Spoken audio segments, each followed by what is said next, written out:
কেউ চাইলেই রাসূলুল্লাহ হতে পারে না, হতে পারে? আমরা সবাই মিলে যদি একজনের ভোট দেই, উনি তো রাসূল হয়ে যাবে, তাই না?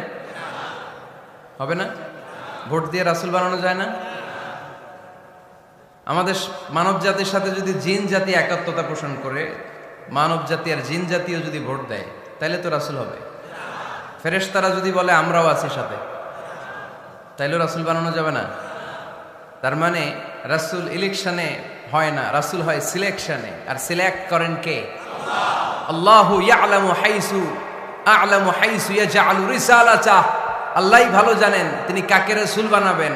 এজন্য চাইলেই রাসূল হওয়া যায় না, ভোট দিয়ে রাসূল বানানো যায় না। রাসূল সিলেক্ট করেন একজন, চিল্লায় বলেন তিনি কে? এজন্য কালামুল্লাহ মাজিদে বিশ্বনবীর সর্বপ্রথম যে পরিচয়টা পাওয়া যায়, কোরআন আমাদের সামনে আমাদের নবীর পরিচয় করিয়ে দিচ্ছেন, মুহাম্মাদুর রাসূলুল্লাহ ওয়াল্লাযীনা মাআহু আশিদ্দাউ আলাল কুফফারি রুহামাউ বাইনাহুম। কোরআন সর্বপ্রথম বিশ্বনবীর পরিচয় আমাদের সামনে তুলে ধরলেন আর বলল, কোরআন আমাদেরকে জানিয়ে দিল আমাদের প্রিয় নবীর প্রথম টাইটেল হলো তিনি হলেন রাসূলুল্লাহ সাল্লাল্লাহু আলাইহি ওয়াসাল্লাম। তাহলে আল্লাহর হাবিব সাল্লাল্লাহু আলাইহি ওয়াসাল্লামের প্রথম পরিচয় রাসূলুল্লাহ। আওয়াজ করে বলেন তো প্রথম পরিচয় কি? রাসূলুল্লাহ। তিনি আল্লাহর বার্তাবাহক, আল্লাহ তাআলার পক্ষ থেকে বাণীবাহকের কাজ তিনি করেন। কিন্তু আমার নবী এতটাই বিনয়ী ছিলেন, এতটাই হাম্বল ছিলেন, আউট অফ হাম্বলনেস তিনি নিজেকে রাসূল বলে পরিচয় করে দেওয়ার আগে তিনি নিজেকে আল্লাহর দাস বা গোলাম বলে পরিচয় দিতেন। পড়েন সুবহানাল্লাহ। বিনয়ের কারণে তিনি বলতেন, ইন্নী আব্দুল্লাহি ওয়া রাসূলুহু, নিশ্চয় আমি আল্লাহর দাস, নিশ্চয় আমি আল্লাহর গোলাম, তারপর আমি আল্লাহর রাসূল।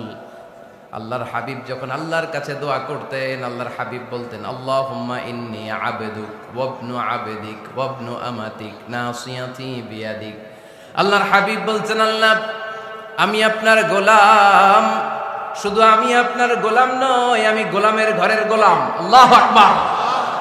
আমার বাবা আব্দুল্লাহ আপনার গোলাম, আমার দাদা আব্দুল মুত্তালিব আপনার গোলাম, আমার দাদার বাবা তিনিও আপনার গোলাম, আমার মা হলো আপনার বান্দি। সুবহানাল্লাহ পড়েন। তাহলে তিনি রাসূল হওয়ার পরেও তিনি নিজেকে গোলাম বলে পরিচয় দিতেন, দাস বলে পরিচয় দিতেন।